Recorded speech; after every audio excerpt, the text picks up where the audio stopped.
മുക്കം വെട്ടത്തൂർ ഓർഫനേജുകളിൽ പഠിക്കുന്ന ഇതര സംസ്ഥാന കുട്ടികളിൽ നിന്നും സിബിഐ മൊഴിയെടുക്കും. കുട്ടിക്കടത്ത് കേസ് അന്വേഷിക്കുന്ന പ്രത്യേക സംഘമാണ് തെളിവെടുക്കുക.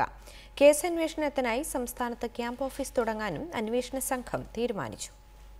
ആവശ്യമായ രേഖകളില്ലാതെ ഇതര സംസ്ഥാനങ്ങളിൽ നിന്നും കുട്ടികളെ ഓർഫനേജുകളിലേക്ക് കൊണ്ടുവന്ന കേസിലാണ് ജാർഖണ്ഡ്, ബീഹാർ, ബംഗാൾ എന്നിവിടങ്ങളിൽ നിന്നെത്തിയ കുട്ടികളിൽ നിന്നും സിബിഐ മൊഴിയെടുക്കുക. മുക്കം ഓർഫനേജിൽ കഴിയുന്ന 30ഓളം കുട്ടികളിൽ നിന്നും മലപ്പുറം വെട്ടത്തൂർ ഓർഫനേജിലെ 15ഓളം കുട്ടികളിൽ നിന്നുമാണ് തെളിവെടുക്കുക. രക്ഷിതാക്കളുടെ അറിവോടെയാണോ കുട്ടികളെത്തിയത്, ഏജന്റുമാർക്ക് പണം നൽകിയിരുന്നോ തുടങ്ങിയ കാര്യങ്ങളാകും കുട്ടികളിൽ നിന്നും ചോദിച്ചറിയുക. ഇവിടങ്ങളിൽ കഴിയുന്ന കുട്ടികളുടെ വിവരങ്ങൾ ക്രൈംബ്രാഞ്ച് സിബിഐക്ക് കൈമാറിയിട്ടുണ്ട്. ഏകദേശം 36ഓളം കുട്ടികൾ സ്റ്റിൽ ഓർഫനേജിലുണ്ട്, അവരെ കണ്ടു ചോദിക്കുക. അതുപോലെ തന്നെ വെട്ടത്തൂർ ഓർഫനേജിൽ 15ഓളം കുട്ടികളുണ്ട്, അവരെ കണ്ടു ചോദിക്കുക.